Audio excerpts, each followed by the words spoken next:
Stop eating these chips. That's why I'm fat now. The best living or dead, hands down, huh? Let's talk more right now, huh? And my eyes more red than the devil is, and I'm about to take it to another level. Planning who you going get, ain't nobody cold as this. Do the rap and a track, triple double, no assist. And my only the products that you will need to create this style will be some Eco Styler Gel. This is the mold for your hair so that the glue won't get into your hair.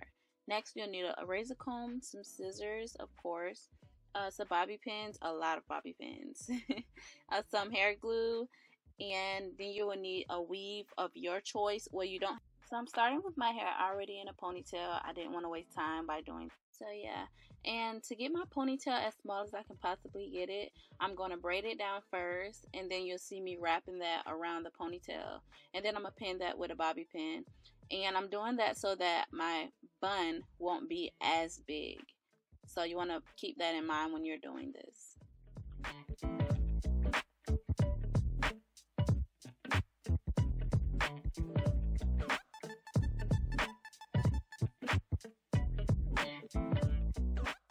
Okay, now taking my wefted hair, I'm just going to start wrapping this around that bun. And every couple times that I wrap the hair around, I'm going to pin it with a bobby pin.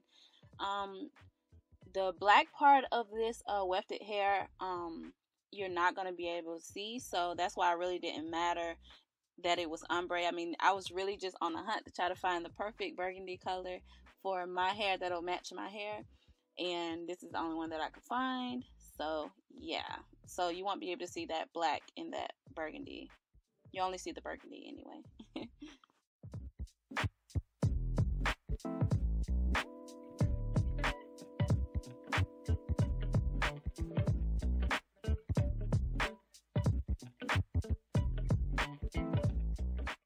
So yeah, just gonna keep wrapping that around, and then when you're done, just gonna pin that last piece down.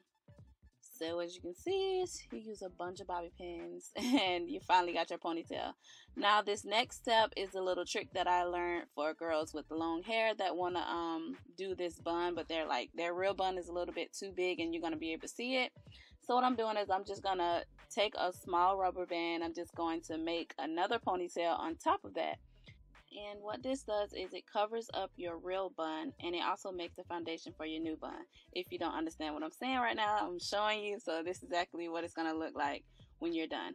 But we're just going to hold that right there because we're going to get started on our bang. So this is some virgin hair that I had in before. If you remember, I had that bobbin. That's just what this hair is. And I'm taking it right now and I'm just measuring it from pretty much not my temple, but a little bit before my temple. And I'm cutting the hair, and then I'm going to put some glue on it and stuff. I know some people may be a little bit skeptical about putting glue on their hair, but if you put that gel on top of it first, it'll just wash right out. So that's just a little pointer for my girls that don't like to put glue in their hair. I don't either. So when laying the tracks, you want to make sure that you are laying them in a horseshoe type shape. And the reasoning for this is so that you won't be able to see the track that's underneath it. It'll be covering it. That probably makes no sense, so I'm just gonna let you watch it.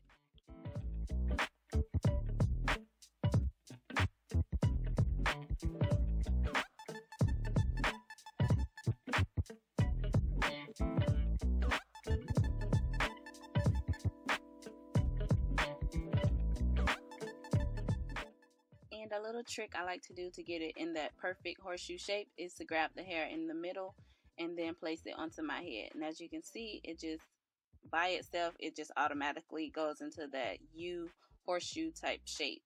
And yeah, so I'm just going to do that all the way up until I get to my bun.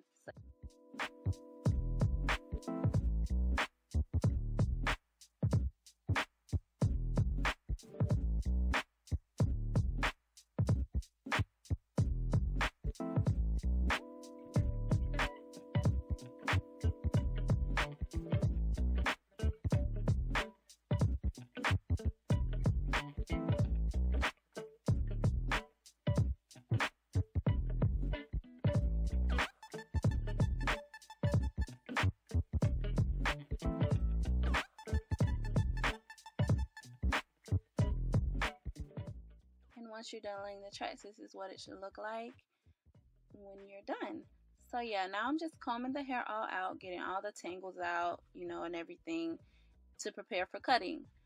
To start cutting, I'm going to start with my middle section. So I'm just going to do some parts with my fingers just to section off my middle section. Once I got that together, I'm going to again comb it out again just to make sure that there are no tangles or anything in it. I'm going to take my razor comb and I'm just going to start razoring it. The reason why I'm using my razor comb is because I don't want that jagged like cut. I want a more fringe type bang.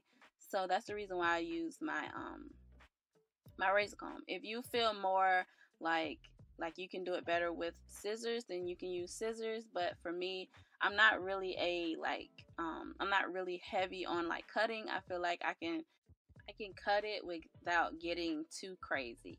So yeah, I don't really know how to explain my cutting techniques, but pretty much what I do is I just razor it until I feel like I got it right, and then I comb it out to see where it is. And yeah, I don't really know how to explain this, but that's basically what I'm doing. For my sides, I do the exact same thing, but I go in more of a slant, if you understand what I'm saying. I'm not a professional. This is just my way of cutting it, and it's not perfect, but hey, who's perfect? Nobody. So yeah. And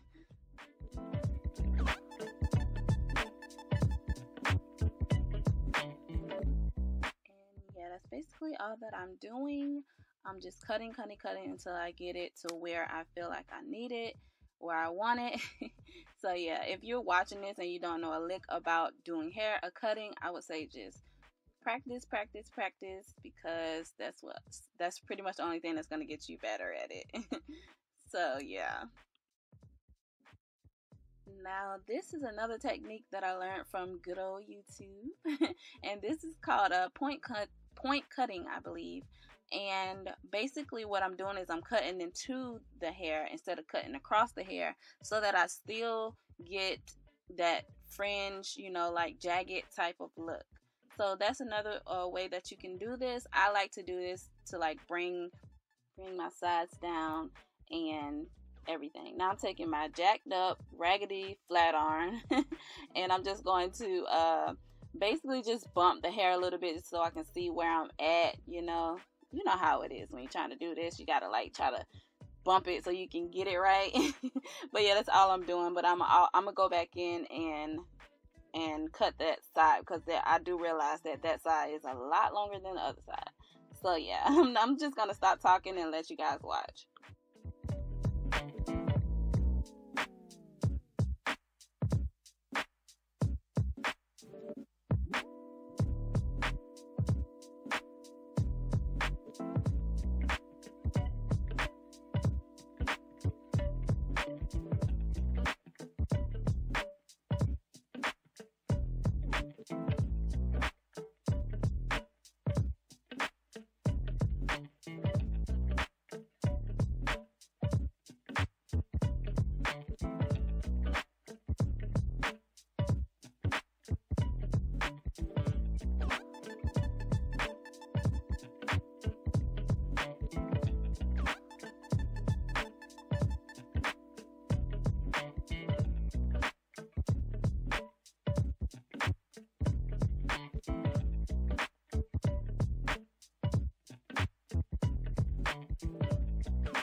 cutting this, unless you're a professional, that's the only way you're going to get it extra perfect.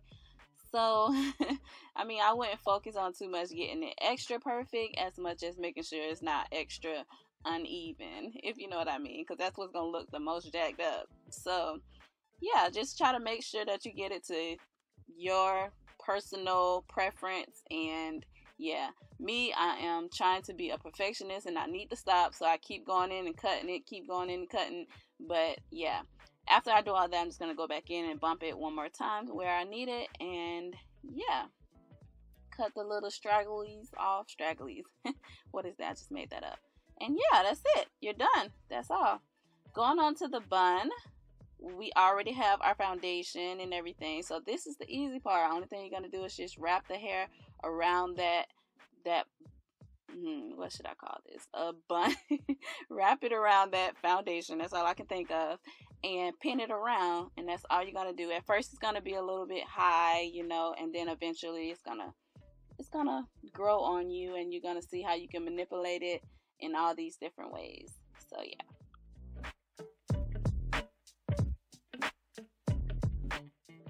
And that's all I'm doing. I'm just wrapping the hair around and pinning it until I get it right and how I like it. And like I said, right here, you're gonna start manipulating it and, you know, everything, and pressing it down and everything. But yeah, that's the end of this tutorial, guys. I hope that you guys enjoyed it. Thank you so much for subscribing to my channel, and I will see you guys in my next one. Comment below what you'd like to see next. I love you so much. Bye. Gossip, just stop it. Everybody know I'm a monster. I'ma need to see up to your pants at the concert. I'ma need to see up to your pants at the concert. Profit, I get